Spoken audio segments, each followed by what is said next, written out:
வணக்கம். 2024-25ஆம் ஆண்டுக்கான 10ஆம் வகுப்பு பொதுத் தேர்வினை எழுத இன்னும் 18 நாட்கள் இருக்கும் நிலையில் இறுதி கட்டத்தை நெருங்கிக் கொண்டிருக்கும் நீங்கள் ஒரு மதிப்பெண், இரு மதிப்பெண் கூடுதல் பெற எனது பதிவு உதவியாக இருக்கும் என்ற நம்பிக்கையில் இதை 2வது பதிவாக பதிவு செய்கிறேன். முதல் பதிவில் 2வது அத்தியாயம் கணக்கு பாடத்தில் 2வது அத்தியாயம் 3வது அத்தியாயம் அதை பற்றி ஃபார்முலாக்கள் சூத்திரங்களை முழுவதாக சொல்லியிருந்தோம். நீங்களும் கூடவே சொல்லியிருப்பீர்கள் என்று நம்புகிறேன். இப்பொழுது இந்த பதிவில் 5வது அத்தியாயத்திலிருந்து ஒவ்வொரு ஃபார்முலா சூத்திரங்களையும் வரிசையாக சொல்லிக்கொண்டே வருகிறேன். நீங்களும் அதை திரும்ப சொல்லிக்கொண்டே வாருங்கள். புத்தகத்தை பார்க்க வேண்டிய அவசியம் இருக்காது. 5வது அத்தியாயத்தில் 5.1 அதில் முக்கோணத்தின் பரப்பளவு, ஏரியா ஆஃப் த ட்ரையாங்கிள், அதுதான் முதல் சூத்திரம்.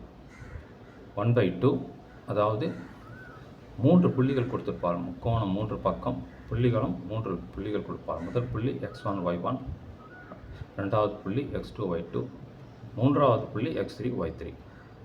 இதை அடிப்படையாக வைத்து இந்த ஃபார்முலா எழுதப்பட்டிருக்கும். முக்கோணத்தின் பரப்பளவு 1/2 x1 y1, x2 y2, x3 y3, மறுபடியும் x1 y1 ஸ்கொயர் யூனிட், சதுர அலகுகள் என்று முடிக்க வேண்டும். அதுக்கடுத்தது 5.2 இதில் சாய்வு ஃபார்முலா சூத்திரம் சொல்லியிருப்பார்கள். சாய்வு அடையாள குறியீடு m. சாய்வு m is equal y2 minus y1 by x2 minus x1. 2 புள்ளிகள் கொடுத்திருப்பார்கள். இங்கும் முதல் புள்ளி x1 y1, 2வது புள்ளி x2 y2. இந்த புள்ளிகளை வைத்து தான் m சாய்வு கண்டுபிடிக்க வேண்டும். மீண்டும் சொல்கிறேன், m is equal y2 minus y1 by x2 minus x1. 5.3 இதில் 4 ஃபார்முலாக்கள் சூத்திரங்கள் கொடுக்கப்பட்டிருக்கிறது. அதை அடிப்படையாக வைத்து தான் கணக்குகளுக்கு விடை காண வேண்டும். 4க்கும் ஒரே கேள்வி தான் கேட்கப்படும். அதாவது ஃபைண்ட் த ஈக்குவேஷன், சமன்பாடுகளை காண்க. ஆனால் கொடுக்கப்படும் மதிப்புகள் வெவ்வேறாக இருக்கும். அதாவது முதல் ஃபார்முலா 2 புள்ளிகள் கொடுக்கப்பட்டிருந்தால் ஃபைண்ட் த ஈக்குவேஷன், அதாவது சமன்பாடை காண்க என்று இருக்கும். 2 புள்ளிகள் என்பது x1 y1 ஒரு புள்ளி, x2 y2 ஒரு புள்ளி. இதுக்கு ஃபார்முலா என்ன? x minus x1 by x2 minus x1 is equal y minus y1 by y2 minus y1. அடுத்த ஃபார்முலா இதே மாதிரி ஃபைண்ட் தி ஈக்குவேஷன், சமன்பாடு காண்க. என்ன கொடுத்திருப்பார்கள்? ஒரு m சாய்வு கொடுத்திருப்பார்கள், ஸ்லோ. அடுத்தது ஒரு புள்ளி, பாயிண்ட் கொடுத்திருப்பார்கள். பாயிண்ட் என்றால் x1 y1. அதற்கு என்ன ஃபார்முலா? அதாவது ஒரு m ஒரு புள்ளி கொடுத்திருந்தால் என்ன formula? y minus y1 is equal x into bracket x minus x1. மறுபடியும் சொல்கிறேன், y minus y1 is equal m into x minus x1. 3வது find the equation, சமன்பாடை காண்க. இப்பொழுது என்ன கொடுத்திருப்பார்கள்? ஒரு m, அதாவது சாய்வு, ஒரு c வெட்டு துண்டு, 2 மதிப்பு கொடுத்திருப்பார்கள். m c 2 கொடுத்தால் ஃபைண்ட் தி ஈக்குவேஷன், சமன்பாடு காண்க. இதற்கு formula y is equal mx plus c. அப்படி சொல்கிறேன், y is equal mx plus c. 4வது ஃபார்முலா a b என்று 2 மதிப்புகள் கொடுக்கப்பட்டிருக்கும். அதற்கும் கேள்வி, ஒரே கேள்வி. என்ன? ஃபைண்ட் தி ஈக்குவேஷன், சமன்பாடு காண்க.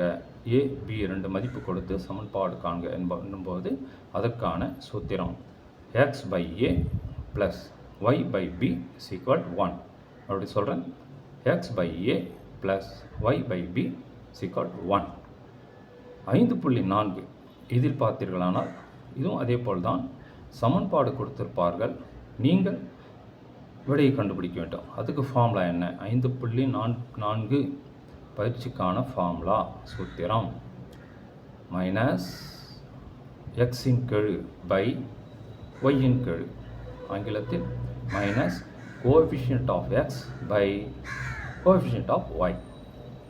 அதோடு அல்லாமல் கேள்விகள் 7, 8, 9, 10 என்ற கேள்விகளை சந்திக்கும்போது இதுக்கு முன்பு படித்த 5.3, 5.4 ஆகியவற்றில் கேட்கப்பட்ட சூத்திரங்களை ஃபார்முலாக்களையும் இதில் பயன்படுத்த வேண்டிய கேள்விகளும் கேட்கப்படும்.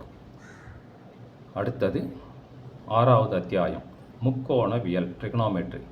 இதில் உங்களுக்கு ஏற்கனவே 8ஆம் வகுப்பு 9ஆம் வகுப்பு இரண்டிலும் படித்த ஃபார்முலாக்கள் சூத்திரங்கள் தான் வரும். அதனால் உங்களுக்கு கடினமாக இருக்காது. அதையும் ஒன்றன் பின் ஒன்றாக பார்க்கலாம். Sine theta, cos theta, tan theta இதுவும் முன் வகுப்புகளே படித்திருப்பீர்கள். Sine theta opposite by hypotenuse, தமிழில் எதிர்ப்பக்கம் பை கர்ணம்.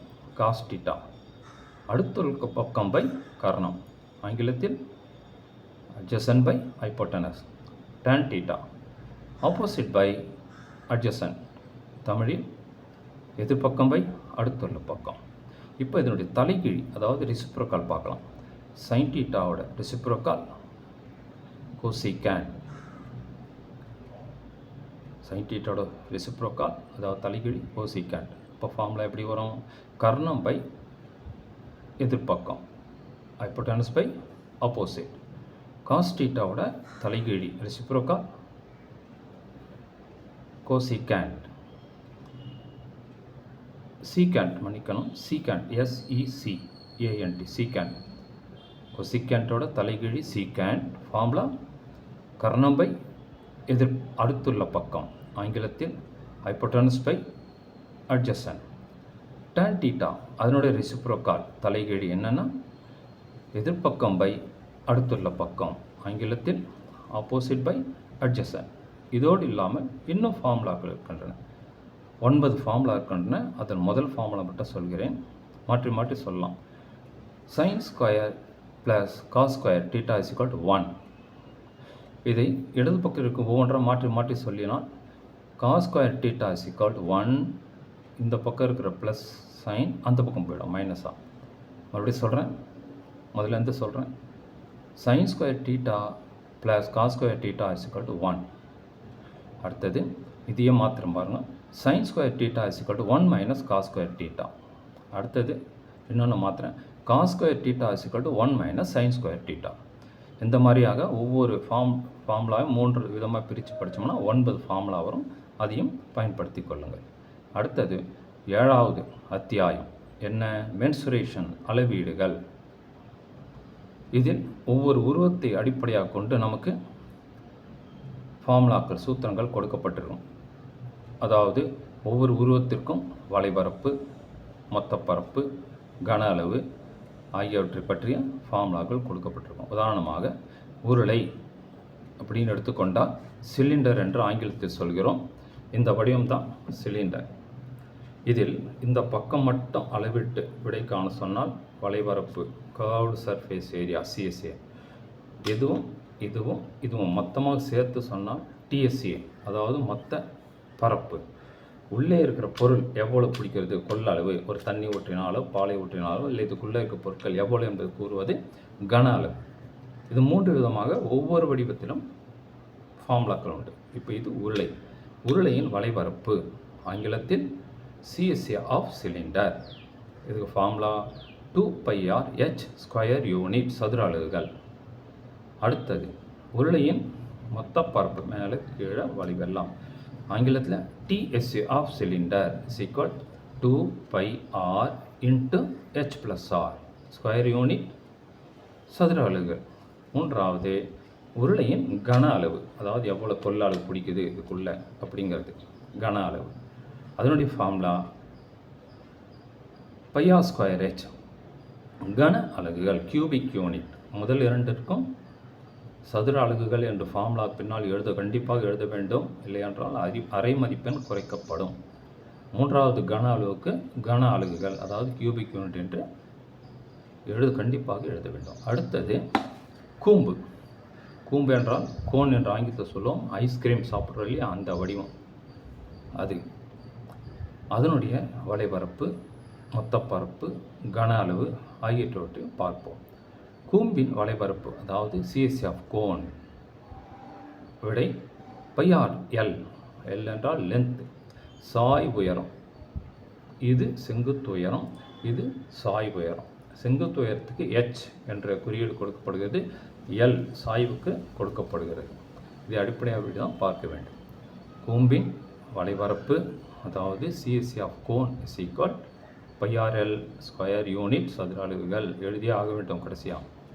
அடுத்தது கூம்பின் வளைபரப்பு DSC of cone πr × l+r சதுர அலகுகள் ஸ்கொயர் யூனிட். மூன்றாவது கூம்பின் கன அளவு வேல்யூம் ஆஃப் கோன் 1/3 πr² h கன அலகுகள் கியூபிக் யூனிட். அடுத்த வடிவம் கோளம். கோளம் என்றால் பந்து போன்று, பூமி உருண்டை சரியான உதாரணம் கோளத்திற்கு. இந்த கோளத்திற்கு உயரம் என்று ஒன்று கிடையாது. ரேடியஸ் என்று ஆங்கிலத்தில் சொல்கிறோம்ல, ஆரம், அந்த அளவீடு மட்டம்தான் கொடுக்கப்படும். அதனால் h என்ற ஒரு எழுத்து இல்லாமல் தான் இந்த ஃபார்முலாக்கள்லாம் வரும். இதையும் பார்ப்போம்.